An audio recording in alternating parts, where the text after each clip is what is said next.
Hoje nós vamos finalizar o capítulo 13 de Mateus. Mateus capítulo 13. Se você encontrou aí, já pode ficar em pé, em reverência à palavra de Deus. Nós vamos ler os versos finais, do verso 53 ao verso 58. Nós vamos ler aqui um texto que vai falar a respeito da cidade aonde Jesus cresceu e viveu a maior parte da sua vida, e de um pecado, que condenou naquela cidade a não receber a totalidade das bênçãos de Deus ali sobre elas. Amém?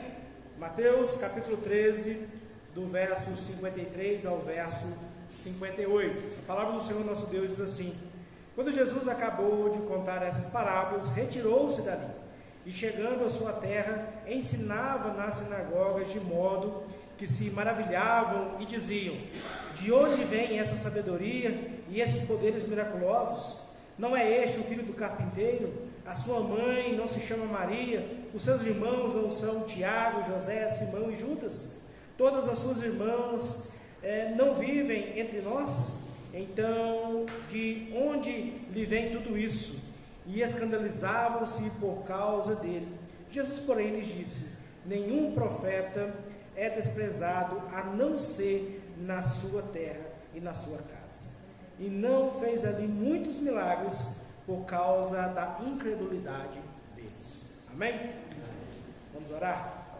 Senhor nosso Deus e Pai, graças te damos pela bondade e pela misericórdia do Senhor sobre as nossas vidas.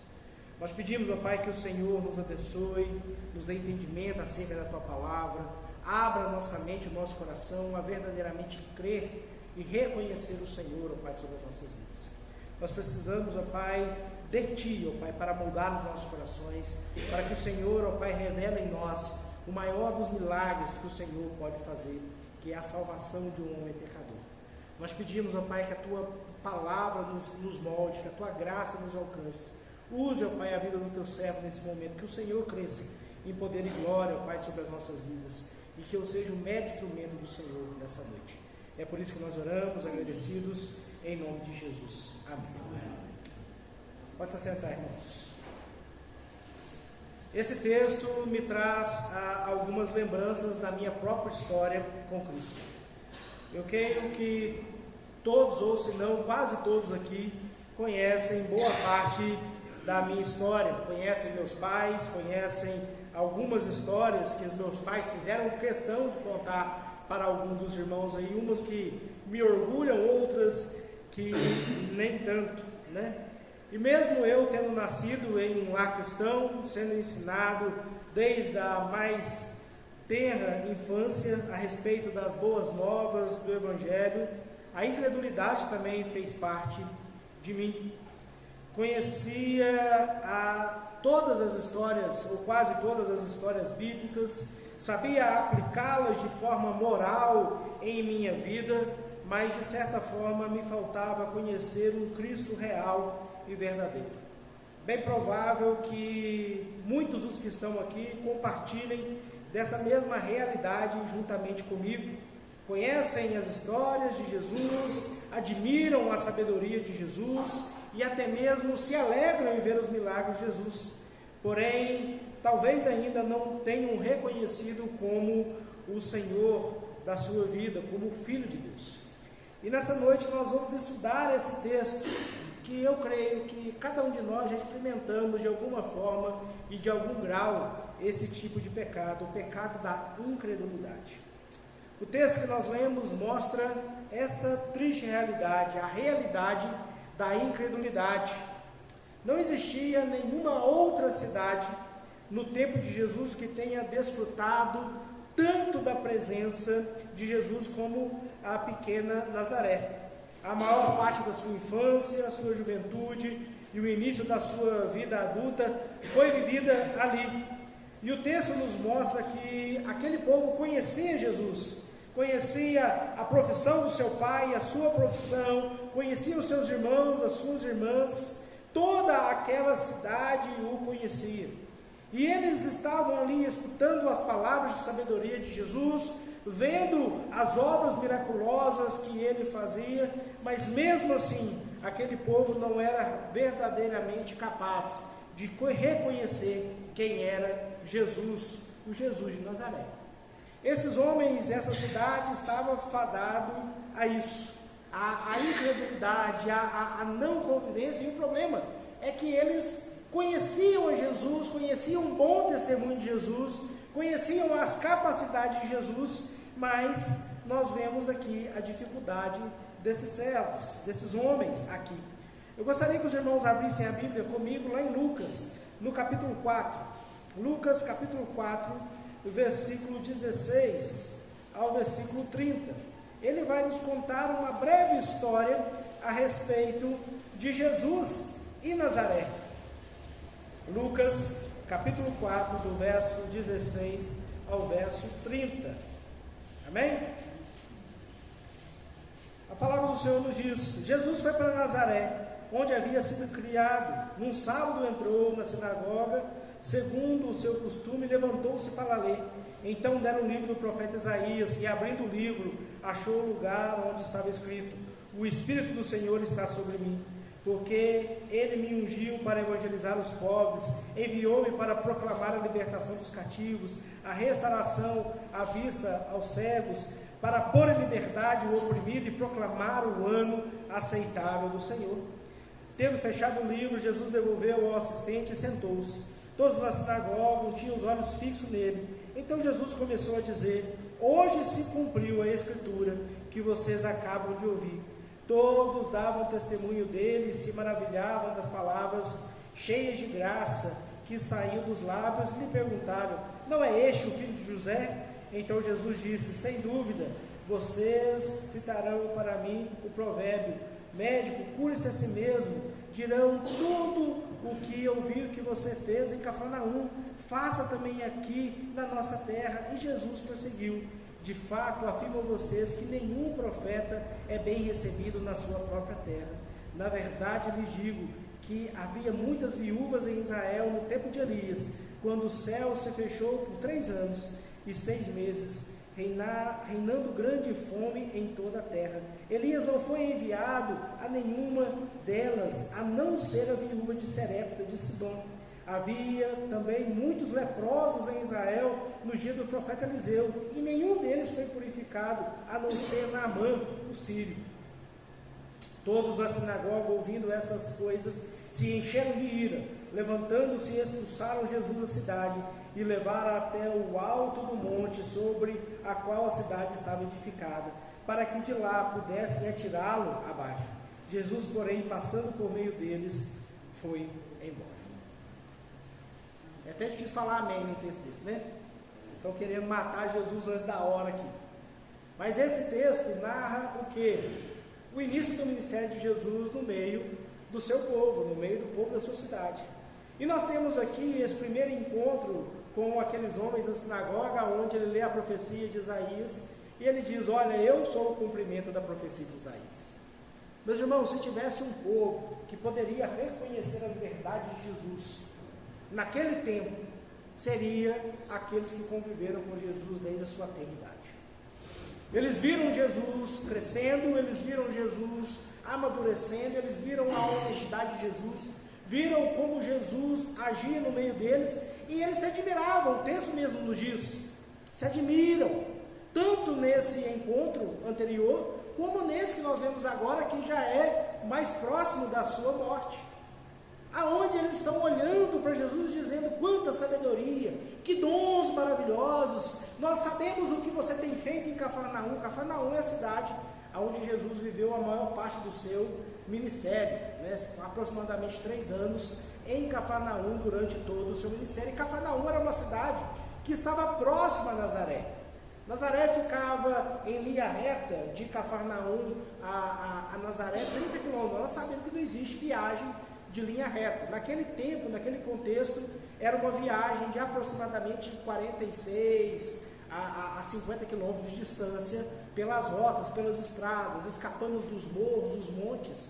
Era uma viagem que poderia ser feita com tranquilidade por pessoas ali que estavam acostumadas a viajar a pé, e gastaria aproximadamente ali 2 dias de viagem. E Jesus estava ali fazendo grandes sinais, prodígios e maravilhas em Cafarnaum, Mas em Nazaré, Jesus não operava sinais, maravilhas e prodígios. Qual é o grande problema de Nazaré? Será que Nazaré impedia a ação de Deus? Ou será que Jesus não tinha como objetivo operar sinais e maravilhas na sua própria terra? Talvez, meus irmãos, nós estamos encontrando aqui um dos maiores problemas da fé da atualidade. Você talvez já tenha escutado que alguém não foi curado porque essa pessoa falta fé. Deus não te curou porque falta fé em você. Talvez alguém chegou e profetizou, alguém determinou uma cura, alguém disse que alguma coisa ia acontecer e aquilo não aconteceu, e em vez de culpar o profeta que falou abobrinha da parte de Deus, culpa quem recebeu a promessa, ou quem recebeu ali um anúncio dizendo: olha, as coisas não se cumpriram na sua vida porque lhe falta fé. Talvez você olhe esse texto a primeiro momento e fala: Jesus está dizendo aqui exatamente isso. Ele não operou sinais e maravilhas em Nazaré porque aquele povo não tinha fé suficiente para os milagres ali acontecer. Mas o que o texto está realmente dizendo é algo completamente oposto a isso. Jesus está apontando outra realidade aqui. Não a realidade de que ele poderia fazer sinais, prodígios e maravilhas em pessoas que não criam nele, mas que não ouviam o objetivo em Jesus em fazer sinais, prodígios e maravilhas em um povo que não se arrependia dos seus pecados e não reconhecia nele o senhorio e a sua chegada messiânica sobre eles. Jesus é expulso da sinagoga, querem matar, eles buscam ali difamar a Jesus, acusá-lo de blasfêmia. Jesus vai para Cafarnaum e as coisas lá são diferentes. Sinais, maravilhas, prodígios acontecem. As coisas acontecem lá, enquanto em Nazaré as coisas não podem ser estabelecidas. As notícias de Jesus chegam a Nazaré em todo o tempo. Se Jesus ficou famoso em toda o Israel e em toda a região circunvizinha, aonde Jesus ia, se amontoavam multidões, imagina a 40 km de distância, na sua cidade natal. Talvez algum viajante passava e falava assim: olha, existe um homem chamado Jesus, ele é aqui de Nazaré, ele faz muitos sinais, prodígios e maravilhas, e alguém fala: eu conheço ele desde Catatauzinho, eu troquei as fraldas dele. E menino bom aquele, conheço a mãe dele ali, ó, passando ali, olha as irmãs dele ali. Talvez a reação daqueles homens fosse: olha, do nosso meio saiu aí um grande rabino, um grande mestre. Mas aqueles homens não conseguiam olhar para Jesus pela maneira correta. Jesus caminha ali durante aqueles homens por quase 30 anos, acredito eu, de maneira irrepreensível. Anunciou-lhes o Evangelho, e ao anunciar o Evangelho, eles rejeitaram tanto a mensagem quanto o mensageiro. Talvez esse seja o primeiro de muitos motivos à incredulidade daqueles homens. Olha comigo o versículo 53 e o 54. Quando Jesus acaba de contar essas palavras, retirou-se dali, e chegando à sua terra, ensinava na sinagoga, de modo que se maravilhavam, dizendo: de onde vem essa sabedoria, esses poderes miraculosos? Talvez o conhecimento daqueles homens fosse um motivo para eles não reconhecerem Jesus como sendo o Senhor. Existe aqui uma admiração pela sabedoria e pelo poder de Jesus, porém existe uma rejeição à sua mensagem. Isso é um princípio que nós precisamos entender, que não adianta ter admiração por Jesus, não adianta ter respeito pelos milagres que Ele faz, se nós verdadeiramente não entendermos a sua mensagem ou rejeitarmos a sua mensagem. É muito comum nos dias de hoje ver aí homens dizendo que amam a Jesus, dizendo que Jesus é um grande mestre, inclusive ateus. Você abre aí a internet, está cheio de gente que diz que não acredita em Deus, mas diz que Jesus é um bom exemplo, um homem sábio, um homem que deve ser seguido, um grande mestre. Mas o que adianta reconhecer a sabedoria de Jesus, reconhecer que Ele operou sinais e maravilhas, se a mensagem que Ele nos traz é uma mensagem de arrependimento e fé, de confiança em Deus, e essa mensagem não é verdadeiramente entendida no nosso coração? O grande milagre de Deus já não está acontecendo aqui. Porque o maior milagre que Deus pode fazer na vida de um homem é convencê-lo da sua situação de pecado, a sua situação de miséria, a necessidade de encontrar em Cristo justiça e ser por Ele transformado.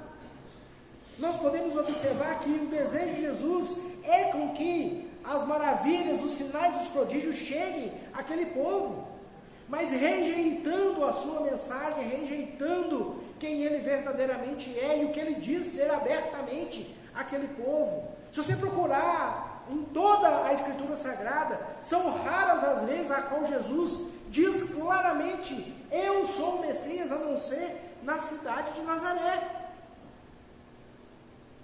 E aqui nós vemos o pior dos pecados, a incredulidade no coração. Muitas vezes nós trocamos a nossa real necessidade em Cristo Jesus por uma admiração pelo que Ele diz ou pelo que Ele fez. Mas se nós o admirarmos por sua sabedoria e por seu poder, mas rejeitarmos a oportunidade que Ele nos dá por meio do seu Evangelho, nós perdemos tudo o que o Senhor nos ofereceu. Quando nós olhamos para os versos que se seguem, no verso 54 a 57, ele nos apresenta aqui outros dois grandes perigos: o perigo da familiaridade e o perigo do conhecimento. E esses dois perigos são descritos para nós aqui da seguinte forma: Nazaré está familiarizada com Jesus, e não existe nada mais perigoso para a alma do que se acostumar com aquilo que é sagrado. Eles olhavam para Jesus e não viam em Jesus o Deus prometido, o Messias prometido. Eles olhavam para Jesus e achavam que Jesus era uma pessoa comum. Por quê? Porque nós conhecemos as suas origens, nós conhecemos a sua profissão, e isso acaba por se tornar um obstáculo para que aqueles homens pudessem reconhecer a grandeza de Jesus. A familiaridade muitas vezes gera desprezo, desconfiança. Juntamente com isso, Jesus ele diz: olha, o profeta não encontra honra na sua própria casa. Olha o que o texto diz, vamos ler comigo aí, versículo 55 a 57.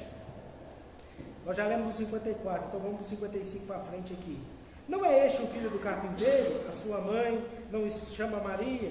Os seus irmãos são Tiago, João, José, Simão e Judas? Todas as suas irmãs não vivem entre nós? Então de onde vem tudo isso? E se escandalizavam por causa dele. Jesus, porém, lhe disse: nenhum profeta é desprezado a não ser na sua própria terra e na sua própria casa. Meus irmãos, você já tentou pregar o Evangelho para o seu pai, para a sua mãe, para o seu irmão? Você já tentou falar das verdades centrais do Evangelho para as pessoas que verdadeiramente conhecem, que conhecem as suas mazelas, os seus pecados, as suas dificuldades? O que você escuta em resposta a isso? Te conheço. Você fala isso, aqui, mas eu conheço teu passado. Não é isso que a gente ouve? Você está falando isso porque você quer ter alguma vantagem. Você está falando isso porque o pastor lá da sua igreja está te enganando. Tudo que ele quer de você é dinheiro. Não é isso que a gente escuta? Não é isso que a gente ouve? É ou não é? O grande problema é que as pessoas estão se familiarizando com o santo e banalizando o santo, o sacro, o sagrado, como se fosse algo banal e comum. Meus irmãos, essa semana uma pessoa virou para mim e falou assim: ora por mim. Eu falei: vem cá, eu vou orar pela sua vida. Mas aqui? Eu falei: você não quer que eu ore? Não, não pode.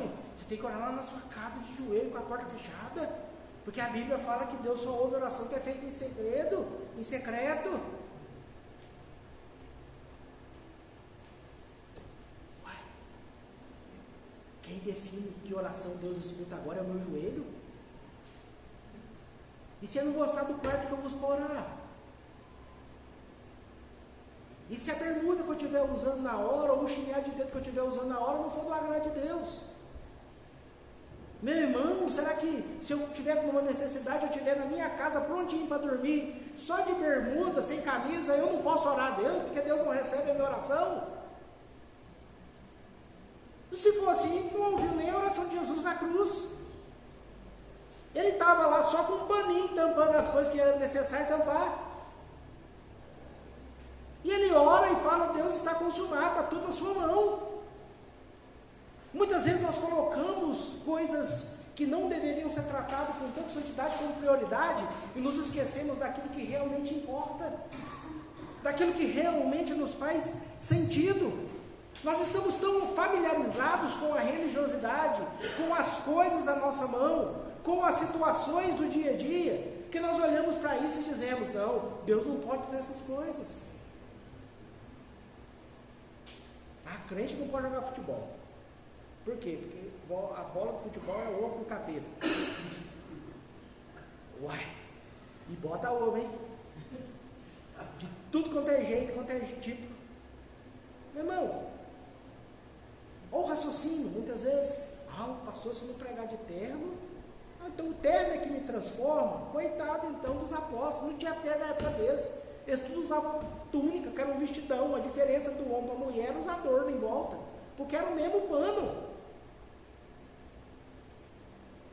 Meus irmãos, nós estamos banalizando as coisas de Deus, assim como esses homens fizeram. Eles olhavam para Jesus e diziam, não pode vir coisa boa de Nazaré. Como é que pode sair alguma coisa de Nazaré? Como é que pode vir alguém com tanta autoridade no nosso meio? Nós vimos esse menino crescer. Nós conhecemos a mãe, nós conhecemos o pai, conhecemos os irmãos, conhecemos a família dele. Não pode. O grande problema aqui é que aqueles homens estavam tão familiarizados com Cristo, que eles não conseguiam reconhecer em Cristo qualquer coisa que fosse maior do que eles. Talvez aqueles homens estavam movidos pela inveja, pela desconfiança. Talvez eles estivessem sendo movidos pela a própria cultura do tempo, onde dizia que de Nazaré não podia vir nada de bom. Aqueles homens olhavam para Jesus e duvidavam que Jesus era, por quê? Porque Jesus era comum a eles. Meus irmãos, e quantas vezes nós falhamos miseravelmente em crer naquilo que Deus está fazendo na nossa vida, porque aquilo que a gente está querendo que Deus faça é algo tão comum no nosso meio, que a gente acha que não precisa nem orar. Porque achando que Deus não vai dar importância para isso ou para aquilo. E acabamos dando importância para coisas que verdadeiramente não têm importância. O povo de Nazaré conhece o poder de Jesus, a sua sabedoria sobre-humana, e até expressa isso, dizendo, olha, que palavras santas, que poder é esse? Eles têm a sua mente cheia de perguntas a respeito de Cristo, porém os seus corações estão vazios de fé. Eles não podem explicar a Cristo, como Cristo tem tanta autoridade, como Cristo pode fazer tantas coisas, como Jesus de Nazaré pode ser o que é. E por isso rejeitam. A descrença de Nazaré deixa o próprio Jesus admirado. Se você for ler Marcos capítulo 6, versículo 6, ele diz, olha, esse povo não crê em mim. E ele repete a questão do profeta, não tem honra na sua própria casa. Jesus olha para aqueles homens e fica admirado da incapacidade de perceber nele quem ele é. Muitas vezes o caminho da descrença passa pelas estradas de um falso conhecimento. Muitas vezes a razão da nossa incredulidade, a razão da nossa descrença, da nossa falta de fé, é porque nós achamos ou acreditamos que conhecemos alguma coisa a respeito de Deus, de como Deus age, como Deus faz, do que Deus vai fazer ou vai deixar de fazer. Nós nos tornamos o mestre das obras de Deus na terra, e decidimos como Deus vai trabalhar, o que Deus tem que fazer ou deixar de fazer, e se não fizer do meu jeito, não pode ser Deus, não pode. O meu rei vai ser um pobre carpinteiro, o Messias enviado pelo Senhor vai ser esse aqui, meu vizinho, não pode, tem que ser outro. O grande prometido de Deus tem que ser outro, tem que ser maior e melhor do que eu, não pode crescer do meu lado, não pode caminhar comigo, eu não posso saber nem quem são os irmãos dele. E muitas muitas vezes nós percebemos que esse falso conhecimento, esse conhecimento de coisas equivocadas, acabam afastando as pessoas das verdades centrais, daquilo que Deus quer estabelecer. Quão terrível e desastroso é o caminho da incredulidade. Que pecado mais terrível! Esse pecado fecha as portas para o reconhecimento de Cristo e rejeita o maior dos milagres. Olha o versículo 57 e 58 comigo. Escandalizavam-se por causa dele. Jesus, porém, lhes disse: nenhum profeta é desprezado a não ser na sua própria casa. E não fez ali muitos milagres por causa da incredulidade dele. Talvez você já tenha ouvido que alguém não recebeu o milagre por falta de fé. Normal, isso acontece no nosso meio de uma maneira muito recorrente. Deus não opera na vida dele, Deus não curou o filho, a filha, Deus não curou ele, porque ele não tem fé suficiente, porque a palavra de Deus fala, se você tiver fé do tamanho do grão de mostarda, você vai mover uma montanha. O grande problema é que aquele que acusa o irmão de não ter fé para o milagre acontecer na vida dele, ele ora e a montanha não se move. Então o problema de fé não é o problema de quem não recebeu. O problema de fé é dele, que ele não tem capacidade de mover um monte para o mar. Não é isso que a palavra de Deus nos ensina? Não precisa ser uma fé muito grande, não tem que ser o tamanho do grão de mostarda. É muito fácil acusar o outro de falta de fé. É muito fácil dizer para o outro não confia em Deus. Quando a mesma situação bate na nossa porta, aí a gente vê o quão desesperador é. Quão difícil é. Alguém já ouviu? Mas ser crente como você é fácil. Ser crente que nem o Enoque é fácil. Deus abençoe ele em tudo. Quero te convidar a sentar uma semana comigo e ver quão abençoado eu sou por Deus. Que o Senhor me abençoa mesmo na minha ignorância. Mesmo nas minhas fraquezas. Mesmo na minha dificuldade. Mesmo nas minhas lutas. O Senhor tem me ajudado a perseverar. Só que a diferença minha da sua vida é que a minha vida é a minha vida, a sua vida é a sua vida. E achar solução para o problema dos outros é muito mais fácil. No problema dos outros você não tem sentimento. No problema dos outros você consegue ser racional. Você vê um marido brigando com a mulher fora da sua casa, é fácil resolver. Ele falar isso para ela falar isso para ele, eles pedem perdão e resolve a vida. Correto? Agora você e sua mulher estão brigando.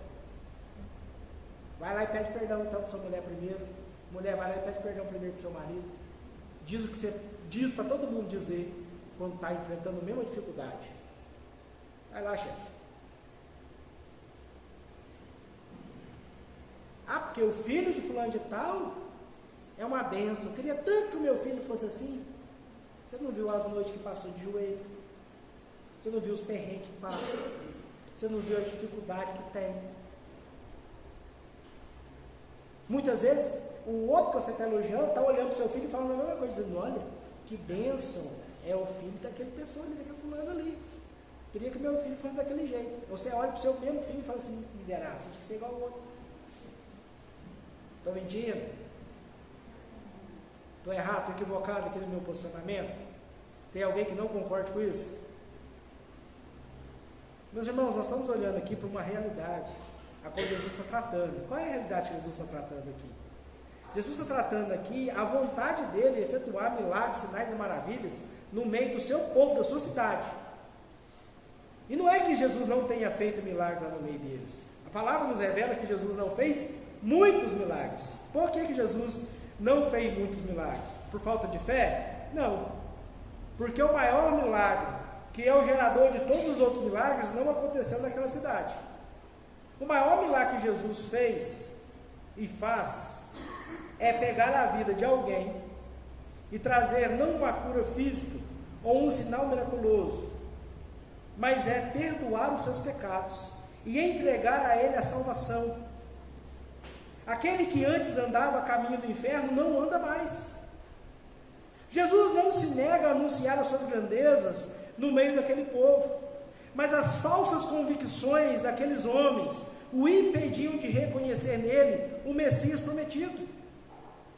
Seu milagre nunca foram o seu principal objetivo, e sim a resposta à fé daqueles que criam no Messias. Tirando Lázaro, que estava morto, e Jesus fala, vem. Os outros milagres que nós vemos acontecer, acontecem da seguinte forma: você crê que eu posso curar? Creio. Seus pecados estão perdoados. Tirando o aleijado, lá do tanque de Betesda, que não fazia a menor ideia de quem Cristo era, porque tinha perdido a sua vida toda, esperando que uma superstição curasse a sua vida, e Jesus chega para ele assim, fica de pé, levanta e anda, mas houve a ausência daquele homem. Ele falou, deixa eu pelo menos tentar aqui, né? Se esse homem está vindo aqui, ó, vai ver que esse homem é o anjo que balança a água. Talvez a fé daquele homem estivesse equivocada naquele momento, mas ao receber o milagre de Deus, seu coração se abre a ele. O grande objetivo de Deus não é operar milagres na nossa vida, no sentido financeiro, de cura, de prosperidade ou qualquer outra coisa. O grande objetivo da mensagem do Evangelho é pegar homens de corações ressecados, pegar homens desconfiados, pegar homens e mulheres que antes não conhecem, não confiam em Deus, e torná-los capazes de confiar e entregar a sua vida na mão e no senhorio de Cristo. O grande objetivo de Jesus é anunciar o grande milagre que somente Ele é capaz de fazer. Jesus não disse que faria muitos milagres para que muitos crescem. Jesus operava muitos milagres porque muitos criam.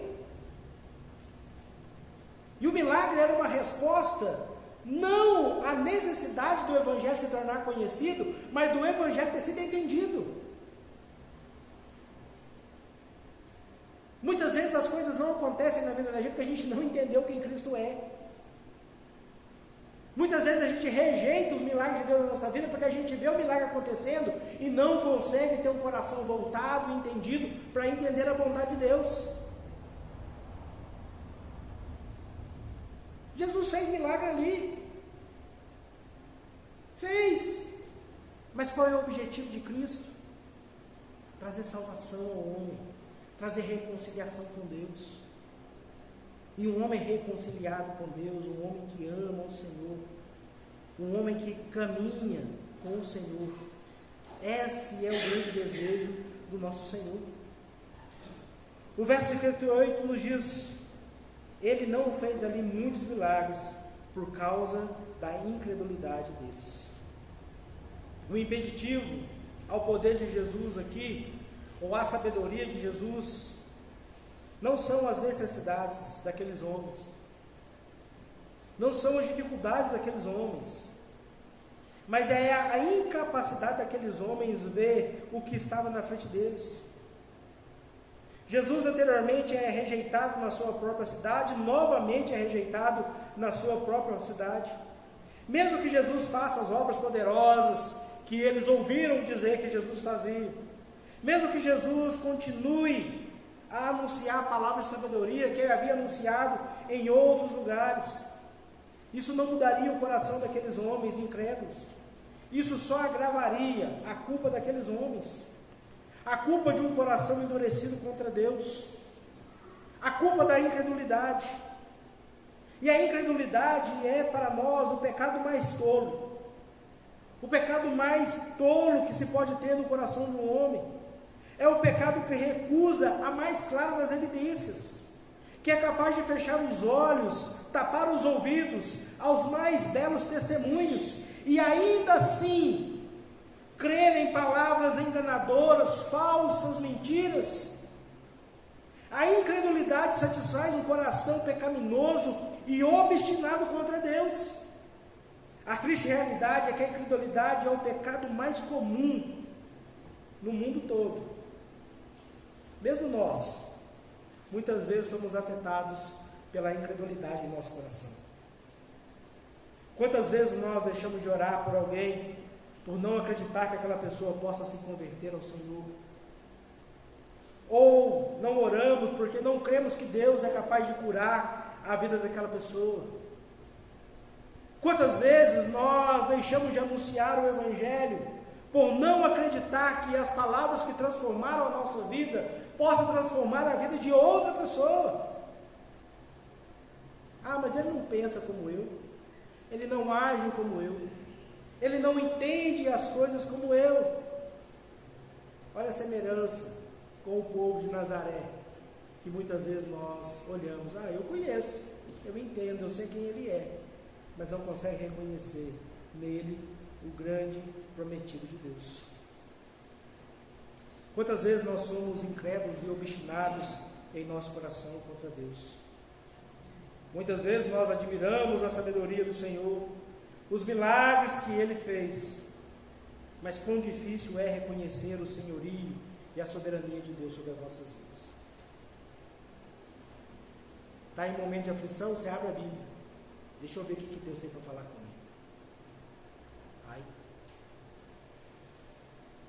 É ou não é? Deixa eu ver qual é a palavra de Deus para a minha vida. Vai e faz o mesmo. Opa, essa eu não quero não, deixa eu ver outro aqui.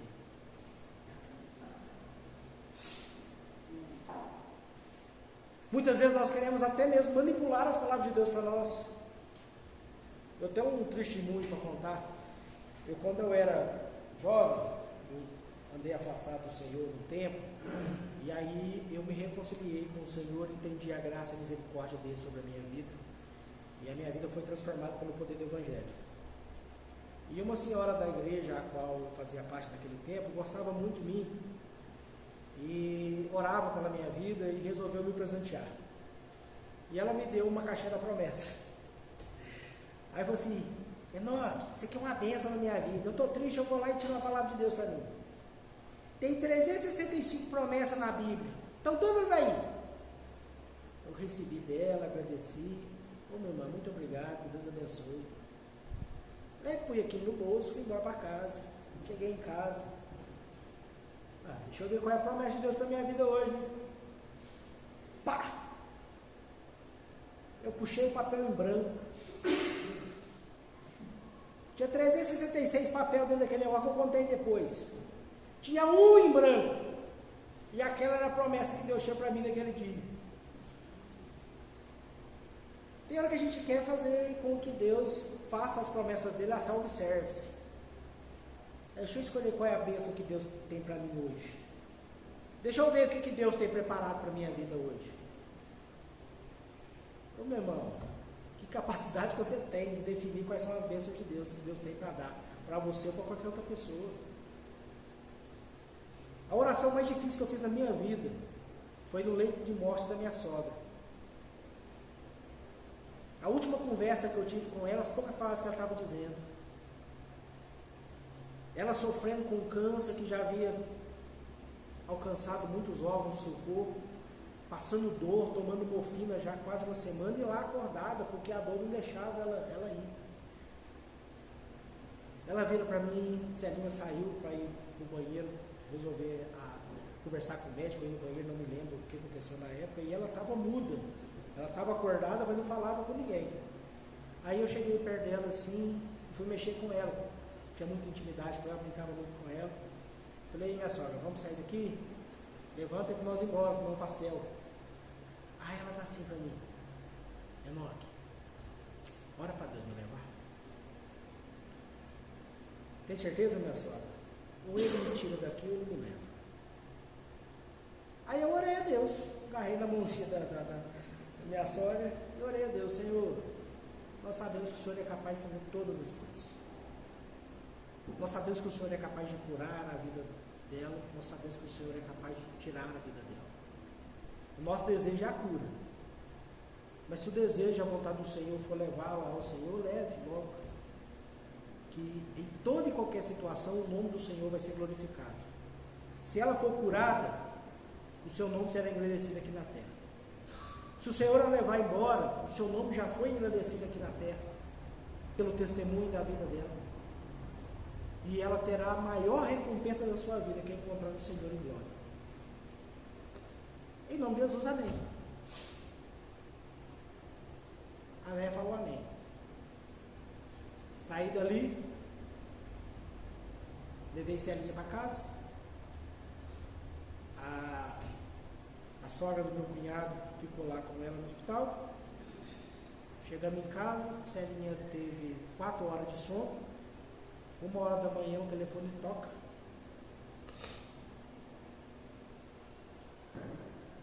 Maria faleceu. O que eu faço? Nada. Vou ir te buscar, você vai embora para casa e nós vamos tocar nossa vida. Chegamos no hospital, papelado, resolve as coisas. Chega para nós e fala assim: sua mãe era doadora de órgãos? Não salva nada lá não. Se salvar é só os olhos, né? Pode. Celinha liberou. Fomos lá na funerária, fizemos tudo. O rapaz da funerária tentando consolar nós. A gente triste pela situação, mas confiante na bondade e na misericórdia de Deus. Ele falou assim: ela é o que sua? Eu falei: minha sogra. Você gostava dela?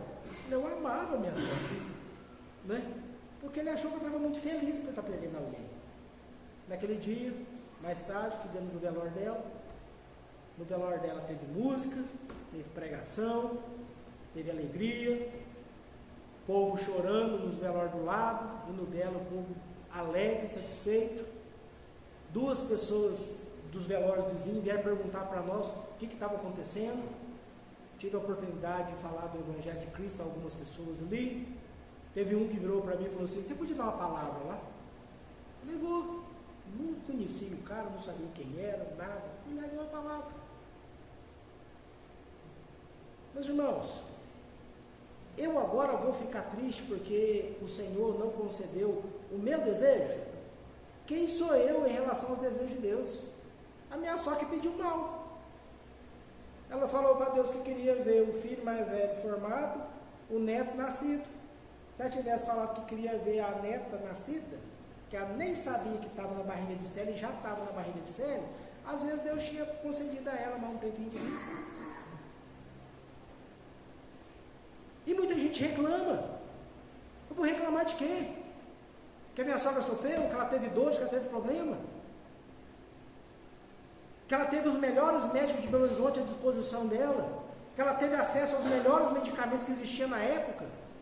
Sem a gente ter condição nenhuma de dar isso para ela? De um remédio que ela usava, que era um Desivin, que ela usava, que custava na época uns 4, 5 mil. Que ela recebia aquilo de graça, para usar o tempo todo, por causa do plano de saúde. Deus foi tão bom, mas tão bom com ela, que o médico que operou ela não atendia o plano de saúde. Mas o médico ficou sabendo do caso dela, pegou um aluno dele que o atendia pelo plano de saúde e foi atender ela. E por causa desse médico ela foi encaminhada para o melhor oncocentro da cidade de Belo Horizonte. Foi tratada com medicamento de ponta. Nos 2 anos que ela teve um tratamento mais intensivo, Deus abençoou grandemente a vida dela. E aí, porque ela morreu, eu vou descrer de Deus. Deus não operou milagre na vida dela. Olha o milagre na vida dela. Eu me casei por mim. O maior milagre que Deus fez na vida dela foi permitir a ela um encontro com Cristo. E muitas vezes nós reclamamos das situações que a gente vive, das dificuldades que nós passamos, por causa da dureza do nosso coração, da incredulidade do nosso coração, e não nos lembramos que o maior milagre que Deus pode operar em nós se chama graça e misericórdia, salvação por meio de Cristo Jesus na cruz do Calvário. E eu estou preocupado com as situações da vida. Eu estou preocupado com a minha conta bancária, eu estou preocupado com meus negócios, eu estou preocupado com a minha saúde, eu estou preocupado com a saúde dos meus. Mas eu não consigo celebrar a misericórdia, a bondade de Deus sobre a minha vida que me alcançou pela graça. E mesmo eu sendo agraciado por Deus, alcançado por Deus, o Senhor não faz muitos milagres na minha vida, porque eu só sei lamentar e reclamar e murmurar contra Deus, porque Deus não faz as coisas do jeito que eu quero. Graças a Deus que Ele não faz as coisas do jeito que a gente quer. Porque se Deus fizesse as coisas do jeito que a gente quer, não tinha um vivo aqui. Já reparou que os seus pedidos para Deus, nos momentos de aflição, são os piores? Você pede para matar um, você pede para morrer. Você pede para Deus fazer uma coisa que você sabe que não é da vontade de Deus, mas você quer, e Deus não faz, você fica revoltado com Deus. E por causa das suas falsas crenças, por causa do seu falso conhecimento, por causa da sua indignação, com o seu desejo, um coração obstinado não acontecer na sua vida, você começa a duvidar da grandeza e da bondade de Deus. Não é que Deus não opera milagres, não é que Cristo não operou milagres naquele meio, mas Ele não operou muito mais milagres naquele meio, porque independente do que o Jesus fizesse no meio deles, o coração daqueles homens não seriam mudados para crer naquilo que realmente Jesus estava por fazer. Meu irmão, você quer ter uma vida abençoada? Você quer ter uma vida cheia de milagres? Você quer ver a ação de Deus sobre a sua vida? Confie em Deus, seja grato a Deus, porque todo dia que você levantar e abrir os olhos, estiver respirando, estiver com saúde, você vai se lembrar que você está vivo ali, porque Deus te abençoou, porque Deus curou de você. Você vai ver que milagre é esse. Se você está aí vivo, meu irmão, lá o seu pai e sua mãe, na hora que eles te fizeram, aconteceu um milagre da vida. Você não tem noção do que é difícil. É a hora certa, no dia certo, no momento certo, para que você tenha nascido. Porque se fosse um minuto antes, um minuto depois, não é você. Se você está vivo, é porque você é um milagre de Deus, porque Deus te colocou aqui. Você não consegue reconhecer isso. Mas a gente consegue reclamar. A gente consegue questionar e falar: Deus, por quê? Por quê? Irmão, nós precisamos aprender a orar a Deus e pedir a Deus: Senhor, coloque em nosso coração fé suficiente. Fé suficiente para que a gente possa vencer a nossa própria incredulidade. Senhor, coloque em nós fé suficiente para vencer em nós o nosso desejo de não confiar no Senhor, o nosso desejo de ser desobediente ao Senhor, o nosso desejo de pegar a árvore do conhecimento do bem e do mal e fazer logo uma salada de fruta com ela. Coloque em nós, ó Pai, o desejo, a fé necessária para que nós nos santifiquemos. Quem é que orou a Deus, pedindo para que Deus colocasse fé no seu coração? Quem é que já orou aqui pedindo a Deus que Deus aumentasse a sua confiança nele? Sabendo que todas as coisas contribuem para o bem daqueles que amam a Deus, que são chamados segundo o seu propósito. Sabendo que todo trabalho não é vão no Senhor. Está vendo que você conhece os textos bíblicos? Ou eu falei uma coisa nova para vocês aqui? Não, né? Você conhecia os textos em si? Você conhece o texto que diz que Deus é o dono do ouro da prata? Conhece. Você conhece a história do Gênesis, onde Deus faz as coisas aparecerem pelo poder da sua voz? E Deus disse e as coisas existem? É o próprio Cristo relatando para nós aqui a situação. Muitas vezes nós, como crentes em Jesus, como igreja do Senhor Jesus, somos o pior tipo de incrédulo que existe na face da terra. Porque nós não sabemos orar, nós não sabemos pedir, nós não sabemos buscar, nós não sabemos confiar no Senhor. Meu irmão, qual é a dificuldade de orar e buscar o Senhor? Qual é a dificuldade de colocar sua dificuldade diante dele? Ele já sabe tudo mesmo, então chega e rasga o coração diante dele. A oração que mais me impressiona em toda a Bíblia é a oração de Jonas. Ele rasga o coração diante de Deus e fala: olha, se eu pudesse voltar aos votos que eu fiz com o Senhor, eu não desobederei os seus. Beleza. Pega a baleia ou o peixão lá e manda para a praia e fala: agora vai. Aí vai aquele homem vomitado, caminhar quase 300 quilômetros para a capital inimiga, para proclamar a vontade de Deus, para sentar debaixo do pé de abóbora, reclamar com Deus porque a abóbora morreu, ele nem plantar a abóbora, ele plantou. E a gente vive esses altos e baixos. A gente confia com algumas coisas, desconfia de outro. A gente ora a Deus para Deus trazer cura sobre a vida de uma pessoa que está com uma doença terrível. Mas eu não oro a Deus para Deus sarar a dor de cabeça. Você já orou para Deus curar a dor de cabeça? A não ser que você tenha uma enxaqueca terrível, garanto que você nunca orou. Sabe aquela dorzinha de cabeça que você tem quando você anda muito no sol? Quem pode te curar é Deus. Claro que a dipirona ajuda. Mas se Deus não tivesse dado inteligência a vamos fazer a dipirona, ia ser mais difícil. A gente deixa por orar só para as coisas grandes. A gente deixa buscar a Deus só para as coisas que nós achamos impossíveis. E se nós achamos impossível, a gente entrega uma oração vazia ao Senhor. Meu irmão, o texto de hoje nos chama a abrir mão dos nossos falsos conhecimentos, da nossa falsa perspectiva, da nossa falsa realidade e confiarmos no Senhor, na sua bondade e na sua misericórdia.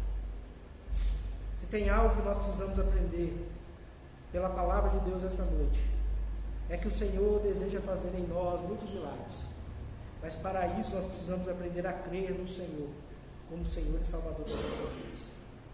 Que o maior milagre do Senhor aconteça em nós, um coração sincero, quebrantado diante do Senhor, para que haja em nós fé suficiente para quebrar em nós a nossa própria incredulidade e aquilo que impede em nós de ver aquilo que Deus quer fazer sobre as nossas vidas. Não há impossíveis para Deus. Existe uma música antiga que diz isso. Não há impossíveis para Deus, não há, pois Deus tem todo o poder. Ah, Deus é poderoso, mas a nossa fé é vacilante, o nosso coração é temoroso.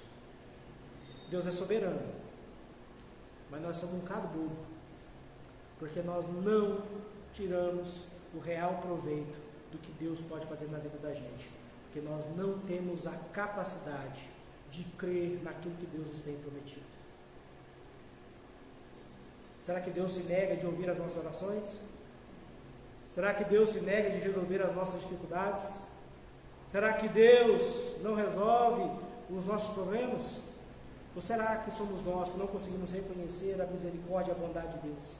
Que não conseguimos entender a ação de Deus no nosso meio? E só sabemos reclamar contra Deus e deixar com incredulidade brote cada vez mais em nossa vida. Oremos. Oremos para que nós sejamos verdadeiramente confiantes no Senhor Jesus. Amém? Amém. Vamos orar.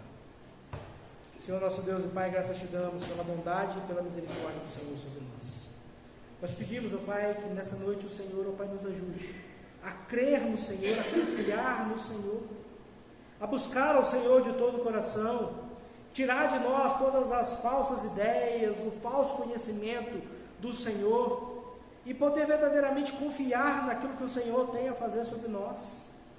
Nós pedimos, ó Pai, quebra, ó Pai, a nossa incredulidade, quebra o nosso coração obstinado contra o Senhor, quebra, ó Pai, tudo aquilo que nos afasta de perceber e ver a grandeza do Senhor sobre nós. Nos permita, ó Pai, ser verdadeiramente confiantes, para nós sermos verdadeiramente abençoados, para nós sermos verdadeiramente aqueles que alcançarão o mundo pelo poder da Tua Palavra.